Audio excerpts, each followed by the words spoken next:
That took forever. Now I can finally finish that video. Good job, girl. Hello everyone. I am back with a better microphone and another idea for my past and present redesign series. I love angels, I think they're really cool, and luckily for me, they also tend to be really old. But I can already hear what some of you are typing away. Oh, little Kente, I already knew that the original version of an angel looks like. It's a... And yes, I get it. We've all seen the meme, and it's very cool and rad and metal, but, you silly little fool, that's not what I'm talking about. I'm talking about how they've actually been depicted over time, not the secret high-level Bible lore that the book's only fans knew. That's for the gatekeepers. Reading was only for the rich back then. I am a man of the people. Second thing is, I do know that there are specific named angels I could choose for this redesign. Like with my last video, I didn't do a Gorgon species redesign, I focused on the character Medusa. But the individual angel characters haven't exactly changed that much over time. And also, I don't want to commit a heresy. Well, I might already be with this, but I don't want to commit a bigger heresy. Now that we've gotten that out of the way, let's get into the backstory. So, as I sort of said before, angels are more of a species or job description rather than one specific character, which means that there is a lot of stuff to pull from. But what I'm going to base my character off of is the most well-known, the messenger angel. The messenger angel is sort of known to be the lowest caste when it comes to the ranking of heavenly creatures, the one most tasked with coming down to earth and interacting with people, and then dealing with their shenanigans. Customer service.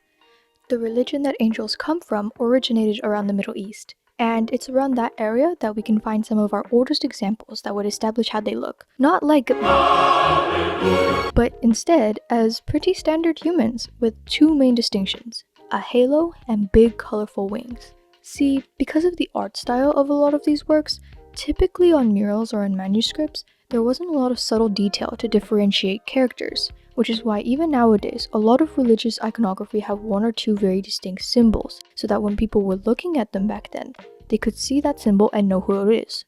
St. Peter has the key, Zeus has the lightning bolts, Osiris is green. The same phase syndrome has been a disease from antiquity.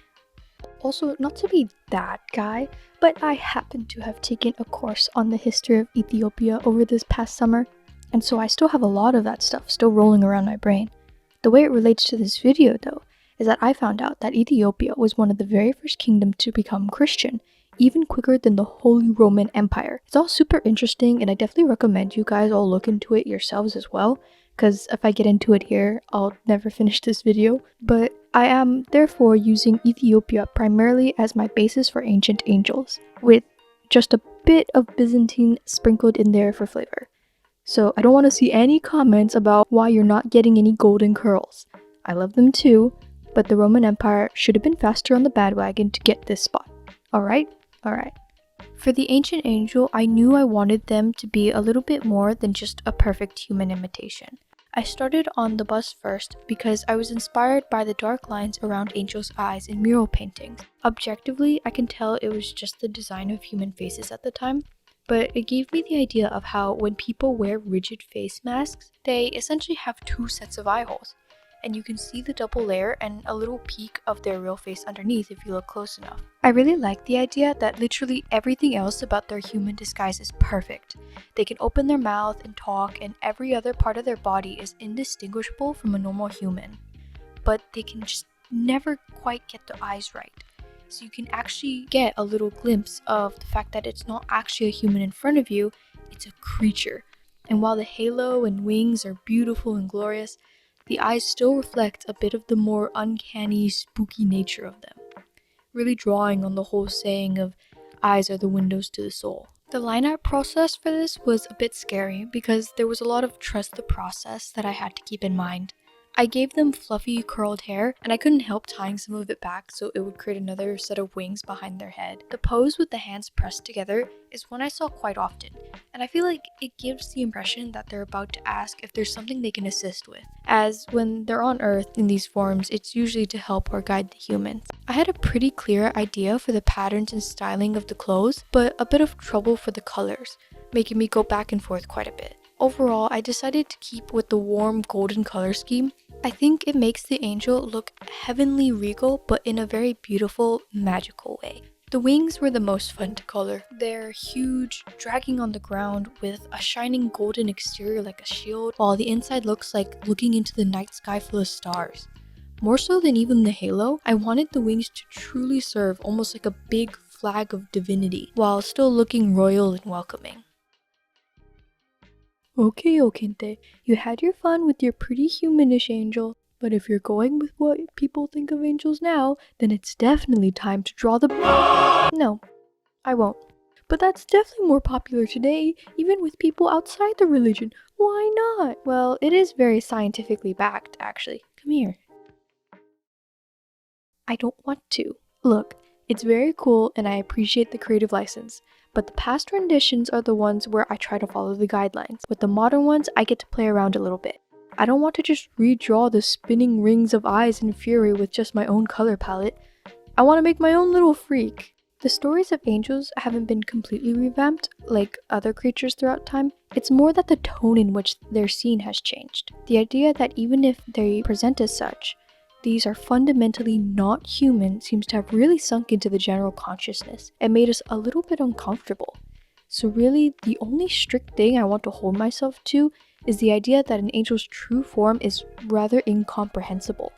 Angels nowadays are seen less as just pure paragons of, well, angelic quality, and a bit more in an eldritch sort of light. What could truly be deemed as good for a messenger of a divine deity? How do you draw the line between human empathy and cosmic peace? Can there even be a line or overlap between the two? And I just freaking love that angle. The rest is just Abrahamic Easter eggs and vibes.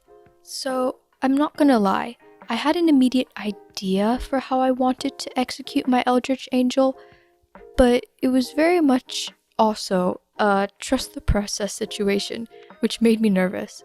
I'm still not completely used to recording my drawing process, and I have this weird mental block where if I'm recording for a video, I want the Speedpaint to look nice and cohesive as well. Especially with this sketch and lining phase, I felt pretty unsure because a lot of the stuff I wanted to put into effect would only be pulled together at the end.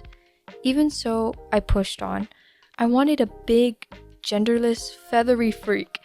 But especially with this version, I also wanted to pull in a lot of classic iconography from devils to show how demons and angels are supposedly different sides of the same coin. So, my angel has these long, curved horns that connect to make their halo, hooked legs that could easily be translated to goat haunches, and a long, skinny tail with a barb at the end. The wings are also all detached and floating, emphasizing that this is not a physical creature reliant on actual biology, but rather something more otherworldly and magical. They have 6 pairs of wings and 6 eyes sprinkled around themselves, while the place where the eyes would typically go is blinded by their heavenly light, guided only by their creator's will. Their neck is arched so that in a natural resting position, the angel's head is always slightly bowed. I also purposefully put asymmetry all over the place to emphasize the fact that angels are not perfect. The colors are colder, both to echo the sky and heavens, as well as a greater cold impersonalization to the angel. They aren't human. They might be able to pretend while on Earth, but they don't have our values, emotions, or bonds. They're bound to something higher, and it can make them a bit terrifying in that aspect. And while both this angel and the ancient angel's wings have star aspects to them, I wanted this one to feel less like looking into the night sky from Earth and more like witnessing a celestial realm completely unknown to us. The wonder tends to be my favorite part. So, there you have it. My versions of an ancient angel disguised as a human and the Eldritch Angel in its pure heavenly form. I'm actually really happy with how these two came out and how it's not a complete past versus present. They sort of overlap still. For all we know, these could both be the same angel in different forms. And I like the little bit of eerie mystery to that. As said before, these are just my interpretations though. People all over have all kinds of unique ways that they perceive angels because they're just so widespread. I mean, It's not like someone could just pretend to be dead and then have their pet chupacabra drag them into a grave so that when an angel shows up to escort them to the afterlife, they can trap them in a box to open on camera and finally establish once and for all what a proper angel really looks like.